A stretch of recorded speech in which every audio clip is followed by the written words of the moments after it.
আজকে কোনো নামি দামি রেস্টুরেন্টের বিরিয়ানি আমি খাচ্ছি না। আজকে খাচ্ছি আমার নিজের দিদির হাতের বিরিয়ানি, যেটা মাটন বিরিয়ানি ছিল, যেটা আমার দিদির হাতের স্পেশাল বিরিয়ানি। বিরিয়ানিটা দেখে বুঝতেই পারছো কতটা ঝুরঝুরে, আলুটা এতটা জুসি হয়েছিল, খুব সুন্দর কুক হয়েছিল।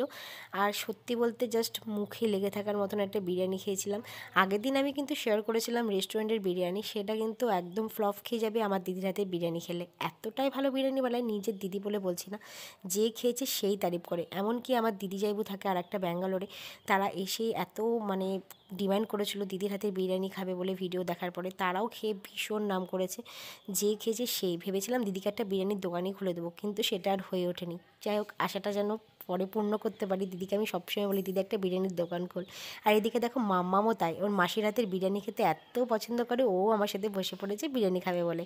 ও কিন্তু বিরিয়ানি খেতে খুব পছন্দ করে, তবে আমি বাইরের বিরিয়ানিটা ওকে দিই না, যেহেতু বাড়িরই ঘরোয়াভাবে বানানো হয়েছে সেই কারণে ওকে আমি দিয়েছিলাম। ও আবার মাটনটা খাচ্ছে দেখো, আর মাটনটা এতটাই জুসি হয়েছিল, এতটাই তুলতুলে, তাই জন্য ওর খেতে বেশ ভালোই সুবিধা হয়েছিল। আগের দিন বিরিয়ানি খেয়ে পরের দিন বিরিয়ানি বানাটা কিন্তু ব্যাপারটা কিন্তু শুনেই নাও। পরের দিন দিদি যেতে পারেনি মেজদি বিরিয়ানি খেতে, সেই জন্য ও বললো দিদি তুই বাড়িতে বিরিয়ানি বানা, সেই জন্য বিরিয়ানি খাওয়া দাওয়া হলো। যাই হোক, বিরিয়ানি রিভিউ দিয়ে দিলাম, তারপরে আমি হাতে নেল পালিশ করে নিচ্ছিলাম, আর মাম্মা এখানে আমাকে হাতে ফু দিয়ে শুকিয়ে দিচ্ছিল। ও নেল পালিশ পরা দেখলেই চলে আসবে আমার কাছে যে মা আমাকে নেল পালিশ পরিয়ে দাও। তাই জন্য ওকেও একটু হাতে জাস্ট ছোঁয়া দিয়ে দিয়েছিলাম, তারপরে ও আমাকে হাতে সুন্দর করে ফু দিয়ে শুকিয়ে দিচ্ছিল। কি মিষ্টি তাই না বলো?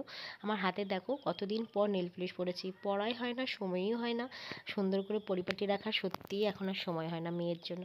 যাই হোক, দেখো দুষ্টুমি করছে, আমি তার সাথে একটু খেলাধুলা করে নিচ্ছিলাম। তারপরে ভাবলাম একটু যাই ওকে নিয়ে বাইরে মাঠে কোথাও বেরিয়ে নিয়ে আসি। আর বিরিয়ানিটা খাওয়ার পরে খিদেও পেয়ে গেছিলো, তাই জন্য ভাবলাম কিছু খাই। তো দেখছি বাড়ির সামনেই ভুট্টা বিক্রি হচ্ছে, সেজন্য আমি একটা ভুট্টাও নিয়েছিলাম। কে কে গরমকালে ভুট্টা খেতে ভালোবাসো বলো তো?